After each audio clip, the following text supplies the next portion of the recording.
2014, December 22nd, stroke strike me.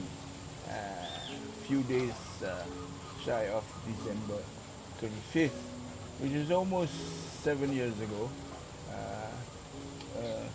And I was paralyzed for about 6 months. Half of my body was incapable of moving, and that was a time when a lot of reflection, a lot of rethinking, a lot of restarting, re-energizing, evaluating my whole life. So in the 7 years that was going on, um, this place, this my studio, little studio, was abandoned. It was abandoned. It was literally, you know, uh, it was nature took over. Nature took over the whole thing, and I didn't have the energy. I didn't have the spirit. I didn't have. I didn't have the morale to do anything. That the first few years of the stroke strike. So this place actually was in ruin. You know. So along the years when I was recuperating from stroke, something struck me, and I started a little reach out that actually was a medicine for myself as well, because I realized a bit later that medicine doesn't come only in the form of tablets, that the doctors prescribe. It also comes in spiritual healing, which happens within you. So at one point, I can't recall when, but basically I had helped blind people to beautify their massage parlors, because I frequent those places because I need to get my blood flowing. So those are the best places that I know, and I got to know some of them, and I realized their shop is bland. It's like clinic. This it's just white, and there is no, there is no, there is no human touch to the place. Place simply for the fact that they are blind, they can't do anything to their face to attract people to come in. What I remember is that I decided to help one shop, and by helping them to do a mural for them, a decision that I surprised myself that I offered that service. So I started to do a mural with my stroke hand, because I am left-handed. I'm right-handed. This is the side that I had the stroke. So by drawing the doodle, you can call it a doodle, it actually helps me to heal my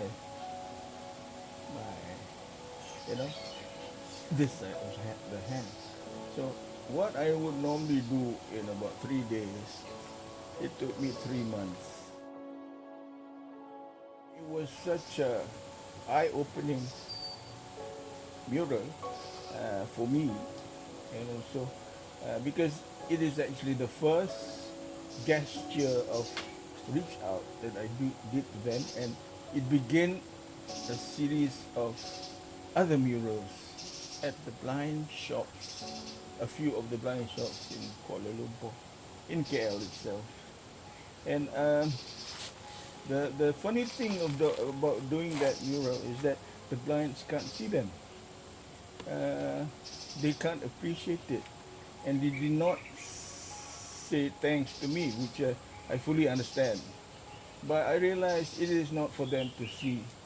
It is for them to hear about, because the client would credit them. Wow, this art piece, art touches are very nice. So they hear about it, but they don't see it. So I realized this is a reach out of a different dimension. So it went on with the blind. The blinds, they lack insight, but they like to talk. So word of mouth went around that I'm helping I'm helping to spruce up shops by doing murals. So some other blind shop owners asked me for my help. So I did in a total about 7 murals at blind shops.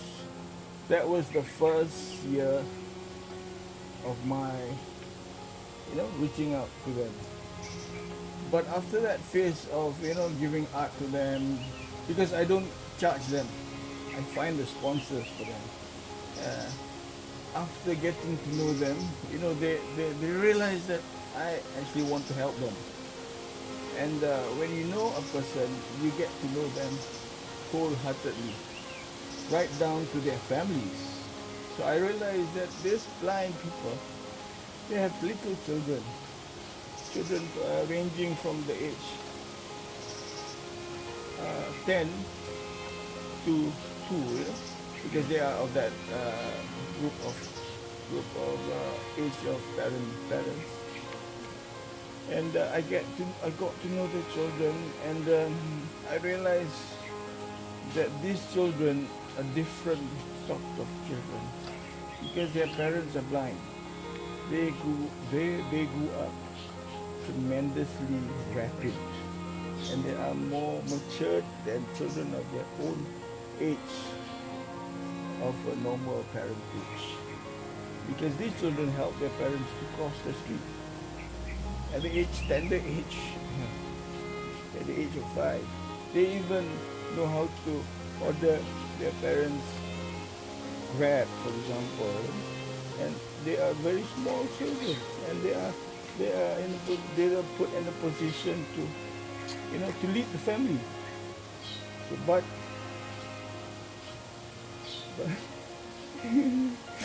sorry, excuse me. But nobody says thanks to these children. Nobody says thanks to these children. They are not okay. Some of them are actually sighted. It's only their parents that are okay. So I feel that somebody needs to say thank you to these children. So I began my series of, I organized trips for these children to the zoo. My first trip organizing it, I rallied around 170 people. They are all from blind families, and I got sponsored for 2 coach buses. I brought them to Zoo Negara to see the panda. A lot of my friends asked me, why would you bother to organize, to bring blind people to see panda? It doesn't make sense. But to me, it makes all the sense because these families, or not all of them, are blind. And to do bonding time, we got to rally them together for them to have the courage to travel out of their homes and then enjoy that family time. Because the children may bring their parents to the panda cage, and it's if you were there, it was poignant. The children were describing the panda to the blind parents, and the father and mother were just listening to their young children describing how fat the panda is.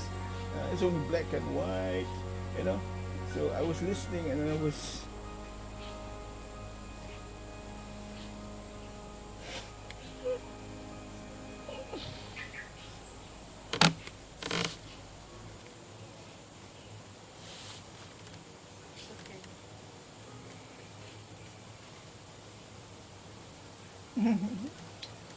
That was what it was all about. Just, sorry. No, don't be sorry. It's okay.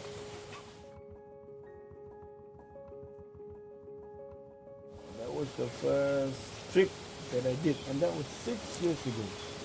And thinking back,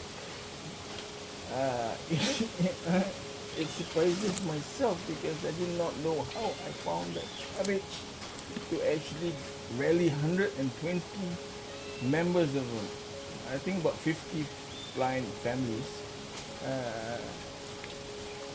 and bring them on a trip to Zunagara. That was the very first trip. And some of them remember me to this day, but I do not remember them because there was too many of it, too many of them.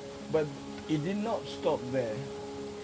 My other reach outs for them was I did bring them to the museum to see the art gallery. I even brought them to the river to bathe. You know, imagine. But by the time when we brought them to the river, it was not just the blind, because I realized there's a lot of polarization in the OKU society, community in Malaysia. Because if you're blind, you just mix down with the blind. If you're wheelchair bound, you mix down with your wheelchair bound friends. But along the way, when I did the research, I realized there should be, trans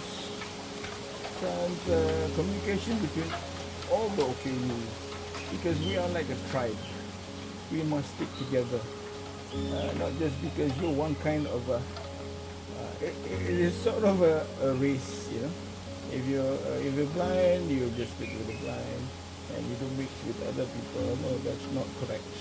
So I began mission to do outings. I invite other types of OKU to come with us, you know. So I brought about 10 blind families and about 5 wheelchair-bound families.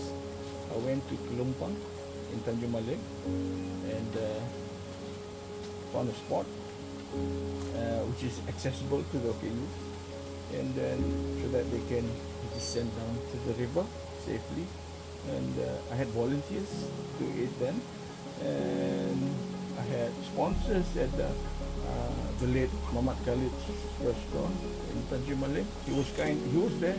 He featured us for dinner at the end of the day. The late Muhammad Khalid, and we took the train back to KL, and it was an experience for them, for the children.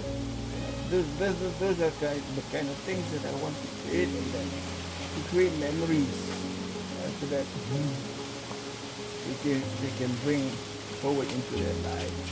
You know? Give them a bit of color. And some of the children, because of the parents are blind, they have inherited some genetic defaults in them as well. They are slowly going blind themselves. So some of the children that I knew 5 years ago, they are blind now. So during each of the outing, I forgot to tell you, during each of the outing, I hold a 1 hour art hour, I call it, where I have them do arts, not of anything, but to express what they are in, what environment they are in. If, for example, if I had brought them to the zoo, I asked them to draw the environment of the zoo. What did they see? Draw the panda, draw us in as well. So it creates a memory of them, because some of them do not, they're reserved. So I let them express in art. So from there you can see that they are so happy when we do that. You know, you can see their memories. In fact, most of the arts of 6 years ago, I still have it in my store. And I've collected about 120 art pieces.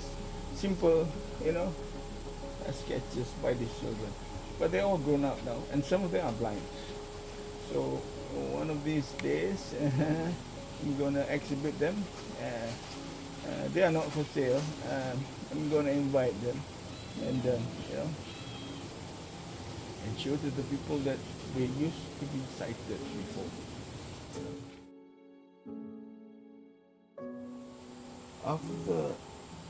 After 5 years of doing the reach outs, bringing them to places and organizing trips outside of KL, I have realized that I need to have an address. I need to have an anchor, you know. and I have this plot of land. I have this little office which I'm not using. And I decided on the fifth year, which is 2 years ago, that I'm going to do up, well, not do too much up, but to spruce up my little office, abandoned office, and create the hub for art attacking Rajais, which is my reach out, what I call my reach out. Some of the areas could be places where I actually hold art classes without going out so far as going into the river. I call it one place where they can come together. And I also realize I should not uh, polarize them because I have the plans to invite normal children to come into this little studio of mine, to interact with the OK children, because in that way I would create a little bridge between normal children and also children with disabilities, or children with parents who are disabilities. They are still put as they are disadvantaged. So they need to learn. Well, each group has to learn about each other to be thankful for what they are, and to realize that there are people less fortunate than they are. Yeah. So this will be the place. All the links, the things that I do, you guys can contact me on the link right below. Thank you.